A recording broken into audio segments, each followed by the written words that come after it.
Mi hermano, yo quiero empezar leyendo la palabra del Señor en Primera de Corintios, capítulo 2. Primera de Corintios, capítulo 2, de los versículos del 1 al 8. ¿Ven? Lo tenemos todo bien en la Biblia o en el móvil o en la pantalla y leemos lo que dice la palabra del Señor. Así que, hermanos, cuando fui a vosotros para anunciaros el testimonio de Dios, no fui con excelencia de palabra o de sabiduría, pues me propuse no saber entre vosotros cosa alguna sino a Jesucristo y a este crucificado.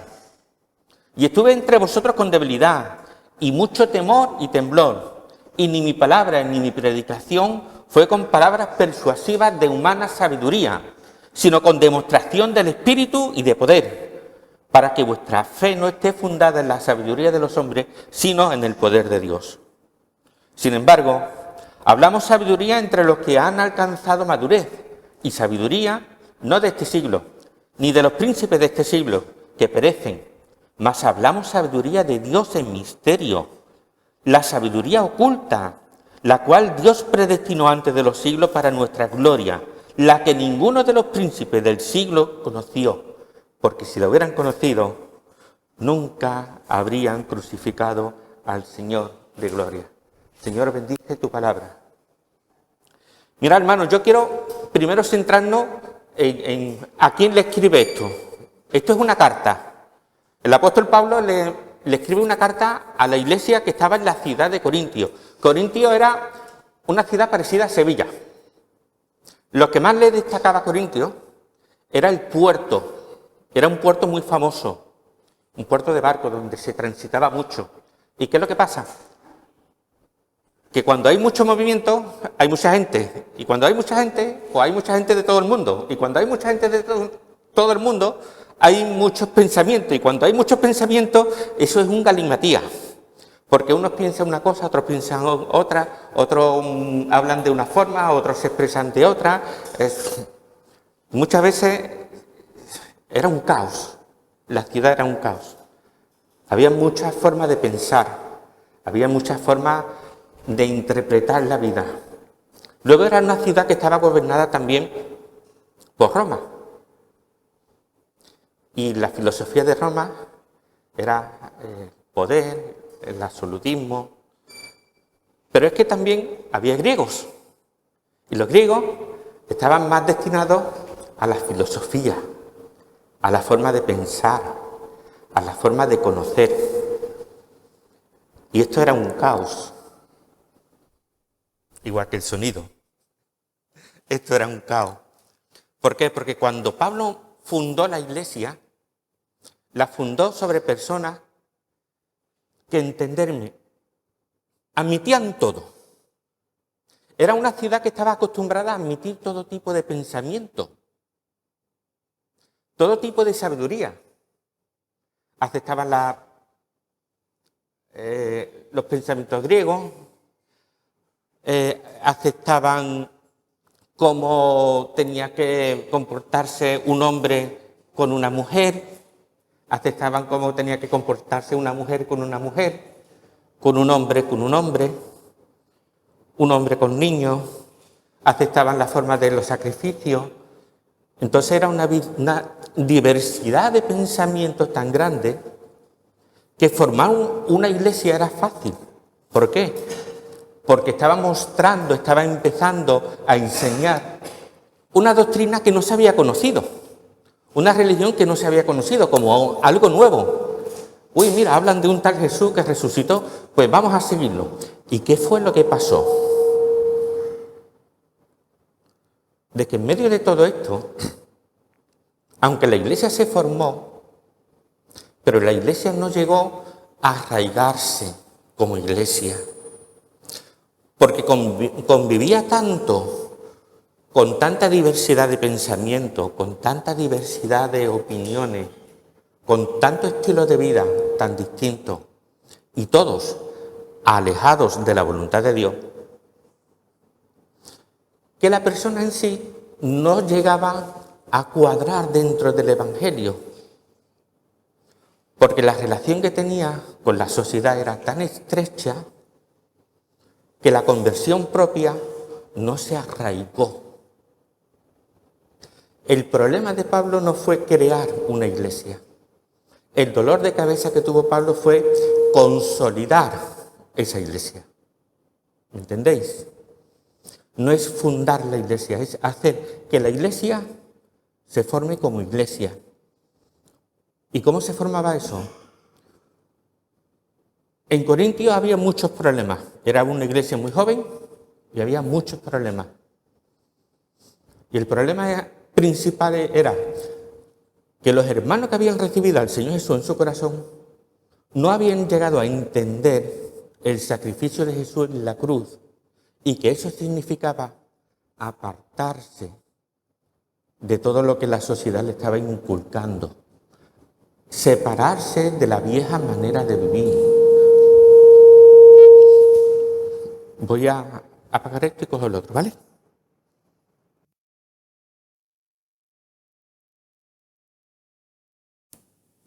¿Ven? Era separarse de la vieja manera de vivir.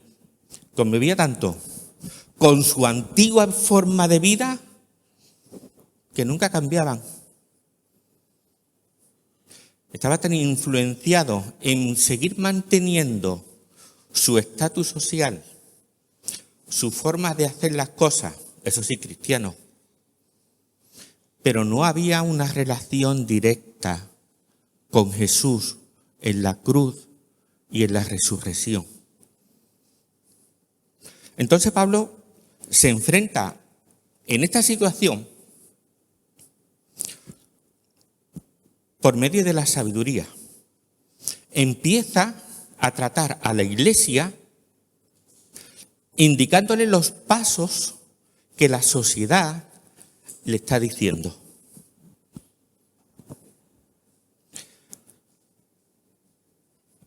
Uno de los problemas que tenía, y todos sabemos, era cuando la iglesia decía, no, es que yo soy de Apolos, porque Apolo llegó, era un maestro de la palabra, y entonces yo he estado siguiendo más bien a Apolo.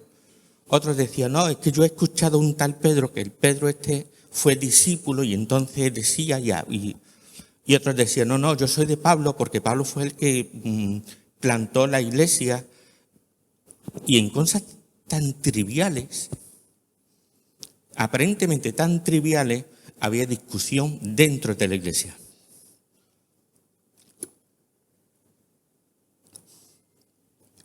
¿Pero por qué pasaba esto en la iglesia? Porque la iglesia lo criticaba todo. La iglesia lo discutía todo. La iglesia lo replanteaba todo.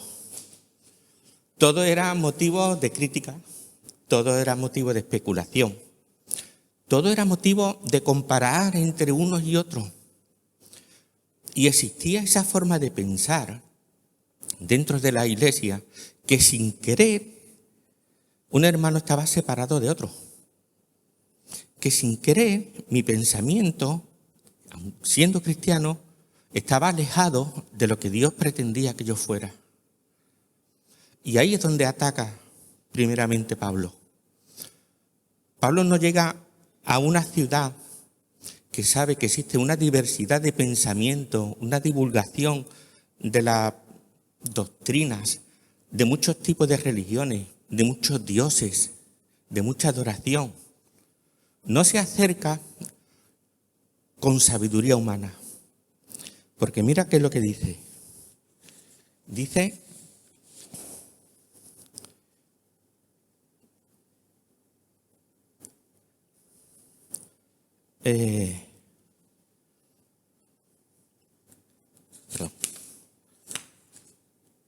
dice, pues no me propuse saber entre vosotros cosa alguna, sino a Jesucristo y a este crucificado.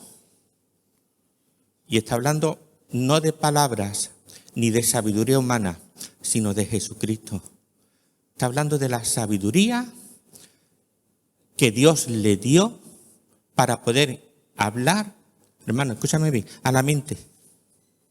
a la forma de entender a Cristo. Porque si no entiendes a Cristo en lo más básico, en apartarte de todo lo que tiene detrás para seguir adelante de una forma distinta, vas mal encaminado.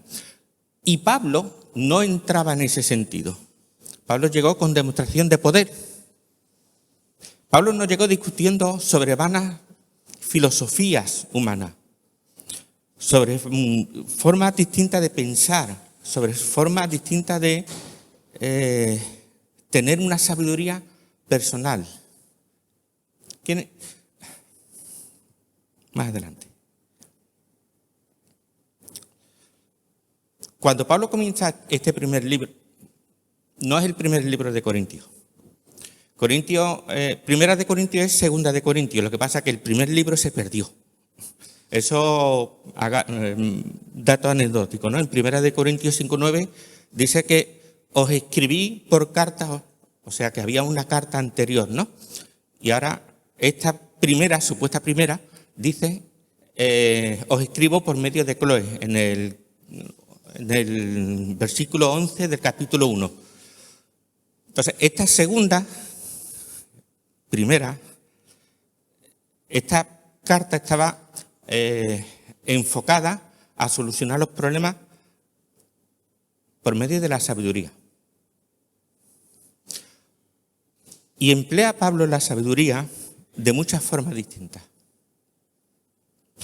Empieza primero Pablo diciendo que la sabiduría es de palabras persuasivas humanas. En el 2:4 dice, y ni mi palabra ni mi predicación fue con palabras persuasivas de humana sabiduría. Mira, hermano, esto es lo que he estado comentando antes.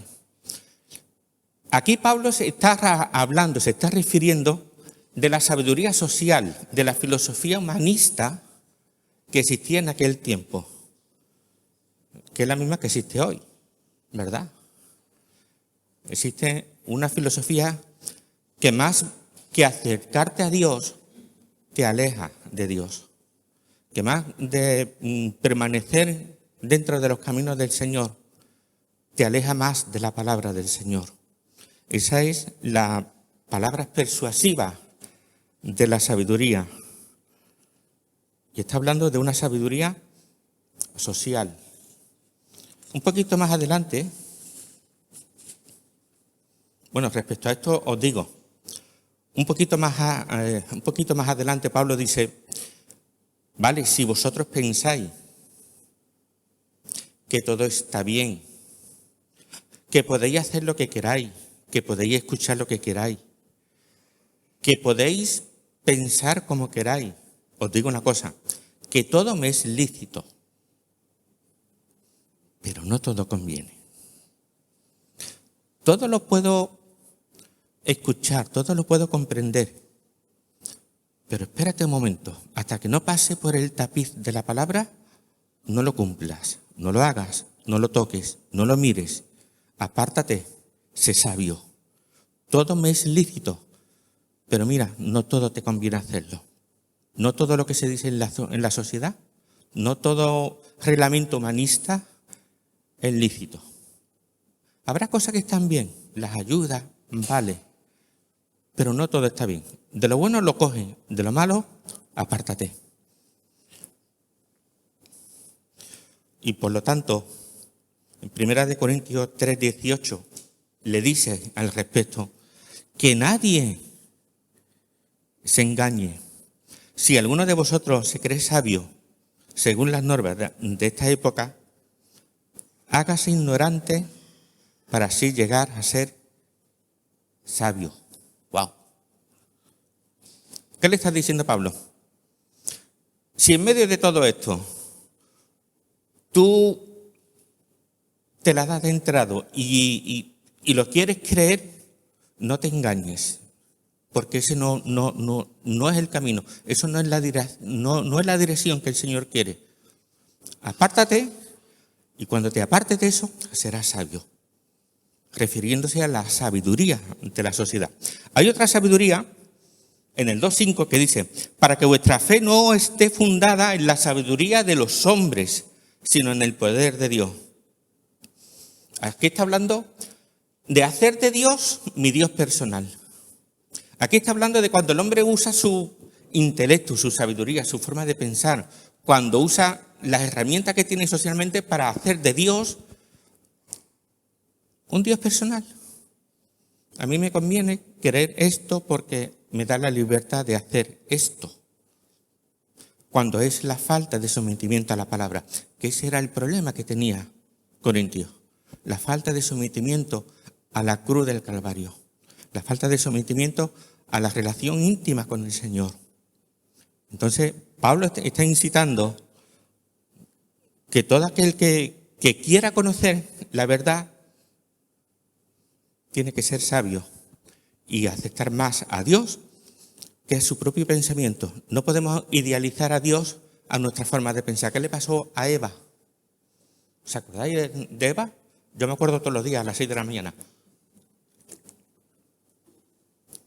Vosotros, no, Dani no, pero yo sí.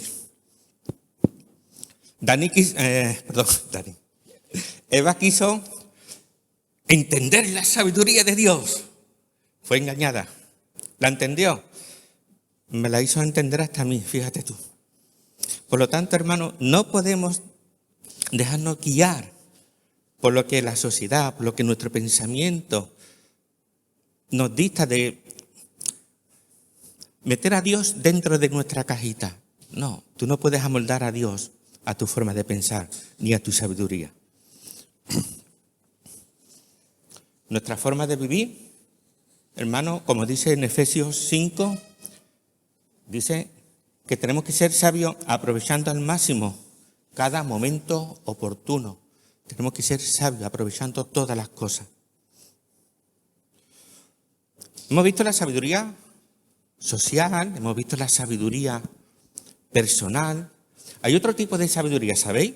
Mira, Dios cuando quiere hacer algo,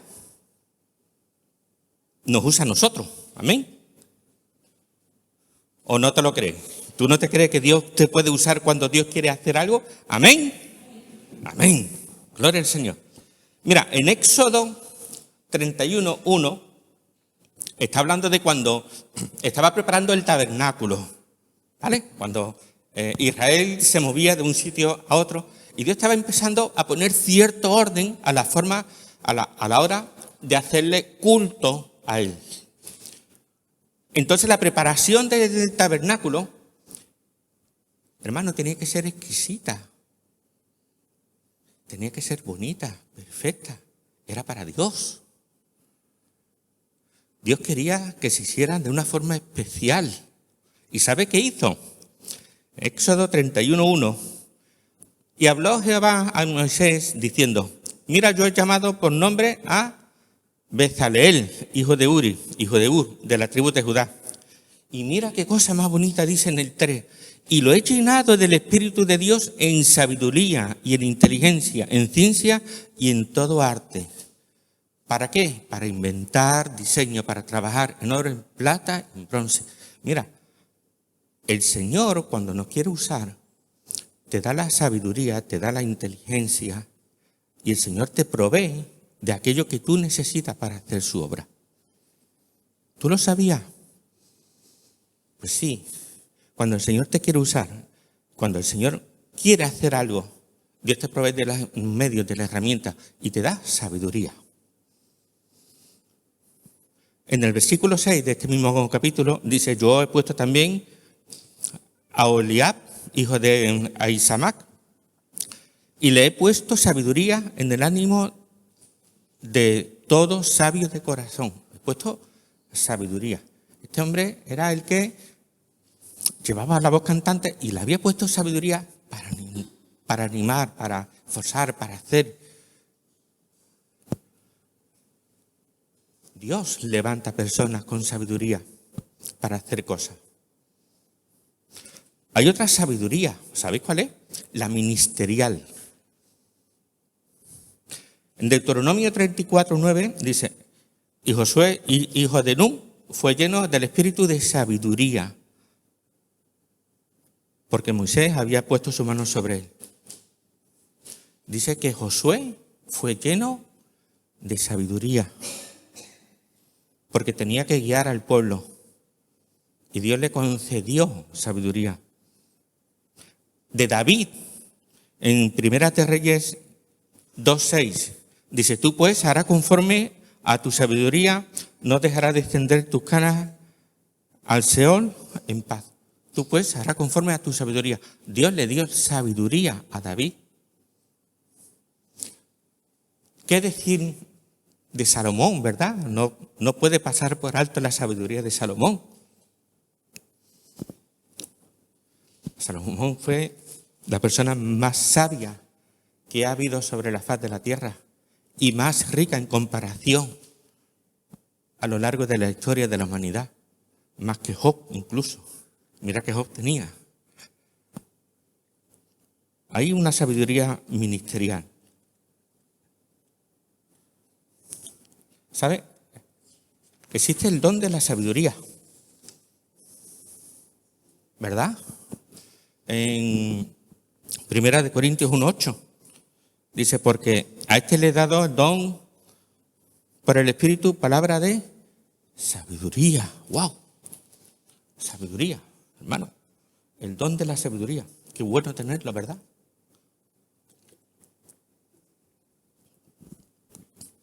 Personas que Dios usa específicamente en sabiduría.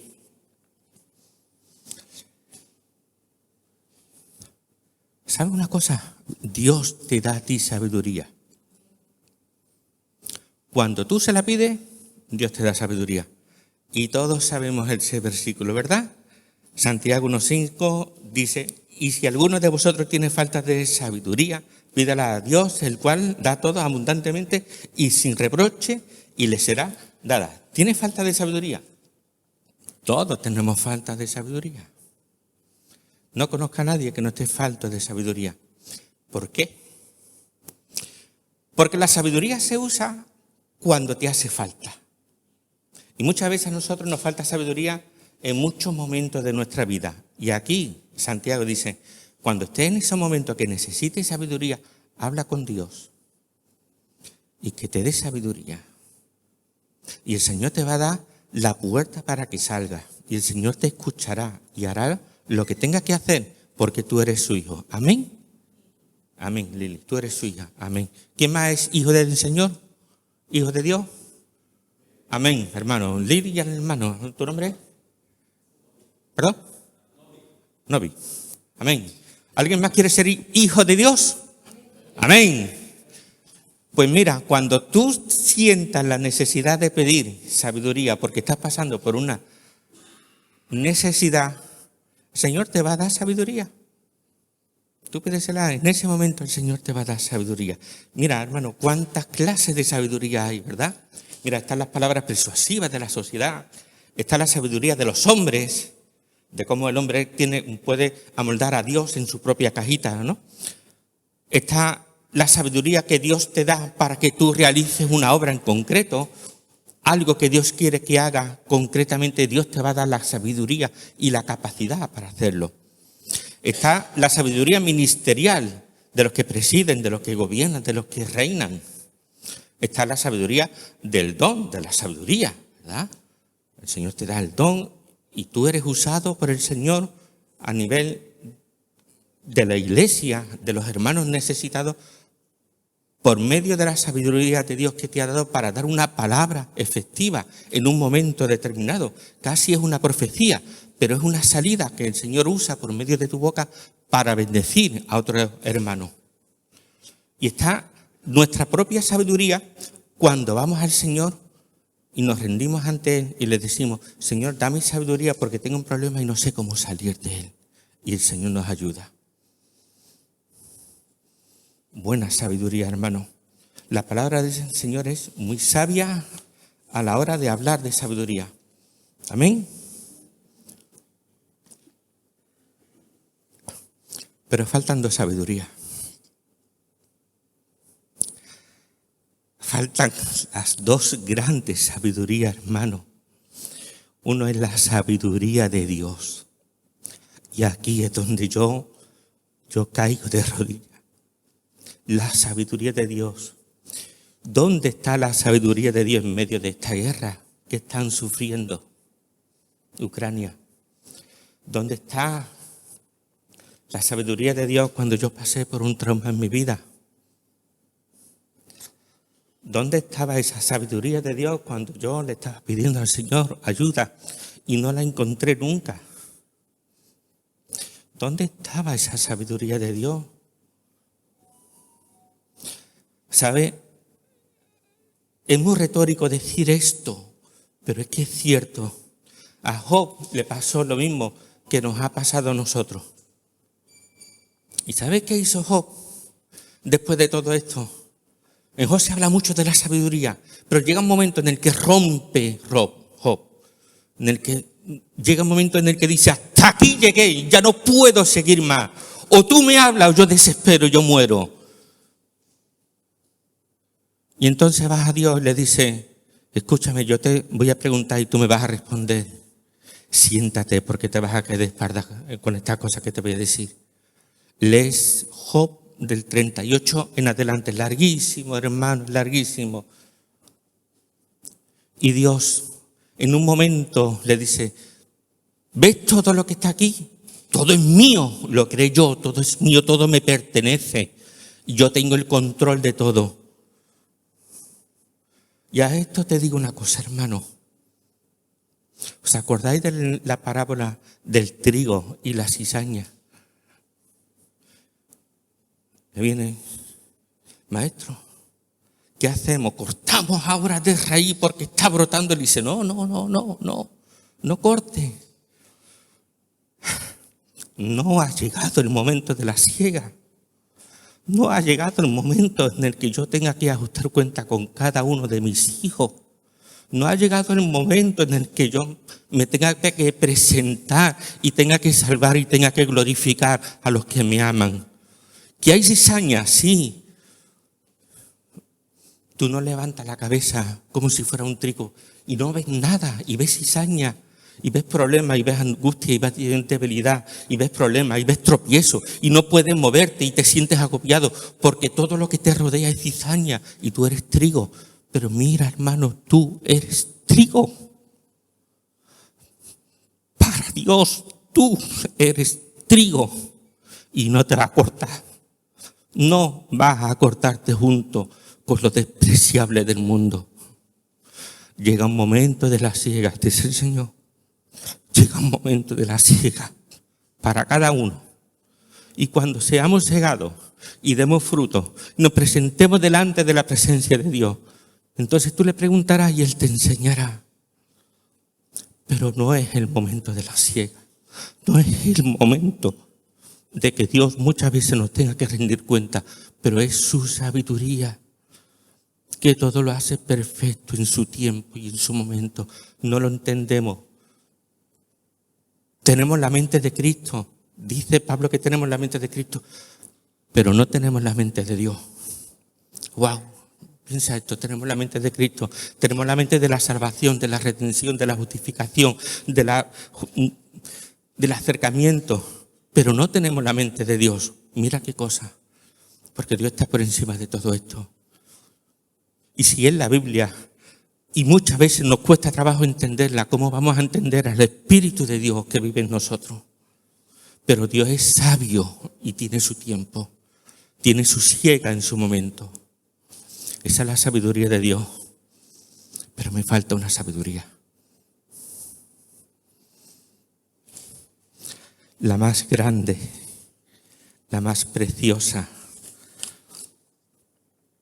la más perfecta, la más pura, la más santa, la más sagrada. Versículo 7 de Primera de Corintios, capítulo 2. Dice, mas hablamos sabiduría de Dios en misterio.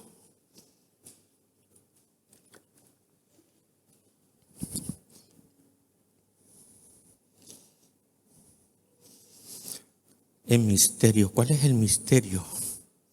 ¿Sabe qué quiere decir en el griego original, misterio. Escucha bien porque es interesante. Misterio. Escondido, oculto. Misterio. ¿Qué será? No lo sé, pero es misterio. Está ahí, sí está ahí, pero es misterio. ¿Y qué es? Lo que dice en el versículo 8. La que ninguno de los príncipes de este siglo conoció, porque si lo hubieran conocido,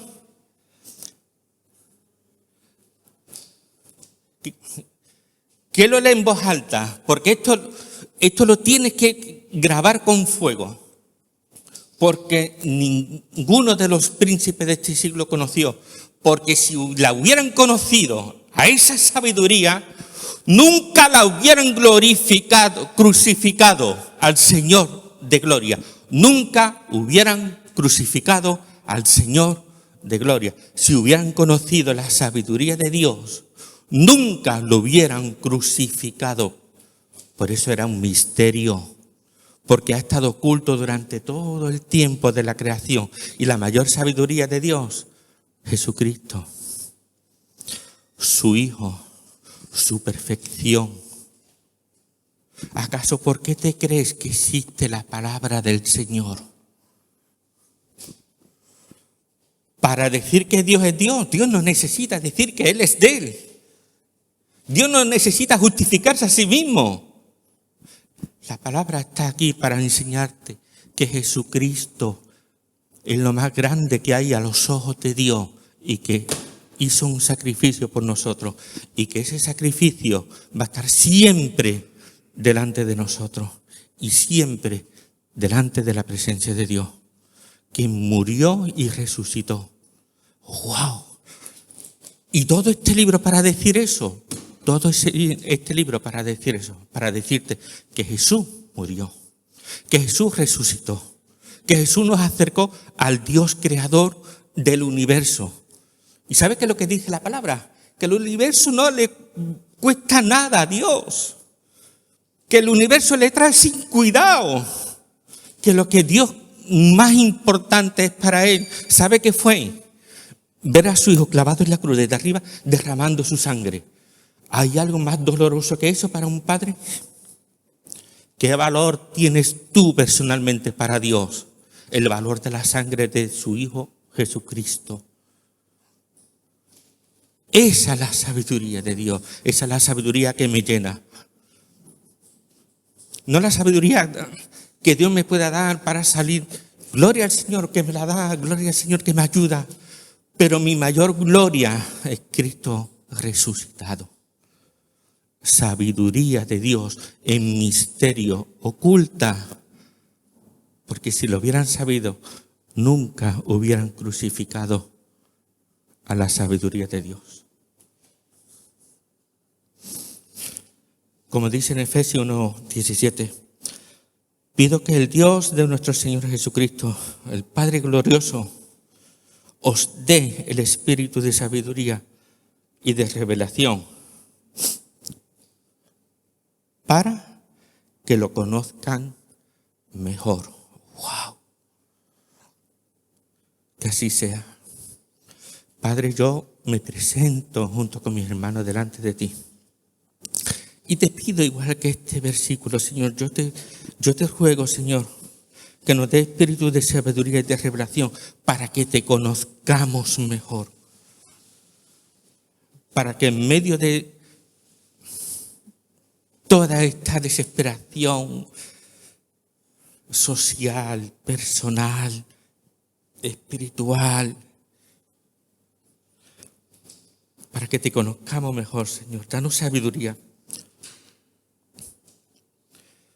Señor, si la inteligencia para nosotros es coger conocimiento, ser listo, la sabiduría para ti es ponerla en práctica. Y eso lo hiciste tú con tu Hijo. Gracias, Señor, por permitir que tu Hijo, mi Dios, muriera por cada uno de nosotros. Gracias, mi Dios, por permitir esa redención tan gloriosa y tan perfecta. Ahora te queremos conocer mejor. Danos esa sabiduría. Permítenos conocer esa sabiduría, Padre. Permítenos, Señor, conocerte a ti en tu sabiduría, que tú nos amas a pesar de cualquier cosa y que tú nos tienes por presente ante cualquier cosa. Que nuestra vida en tu sabiduría está guardada y está preservada. Y yo me gozo en eso, Señor. Pero danos más conocimiento, enséñanos a amarte, enséñanos a conocerte, a entenderte, a ser sabio para poderte conocer mejor. Usa tu sabiduría, Señor, en cada uno de nosotros, para que tú seas más grande cada día en nosotros más pequeños. Yo te ruego, Señor, la bendición sobre esta iglesia, sobre todos los hermanos. Yo te ruego, Señor, que según la necesidad de cada uno, tú hagas descender sabiduría. Tú hagas capacidad en su mente, en su corazón, en sus fuerzas, en sus manos y en sus rodillas, Señor, para salir glorioso, victorioso en tu nombre, porque tú los has guiado, porque tu sabiduría y tu Santo Espíritu los ha guiado. Bendice a este pueblo, Señor. En tu nombre, mi Rey. Amén y amén. Hermano, que el Señor lo bendiga.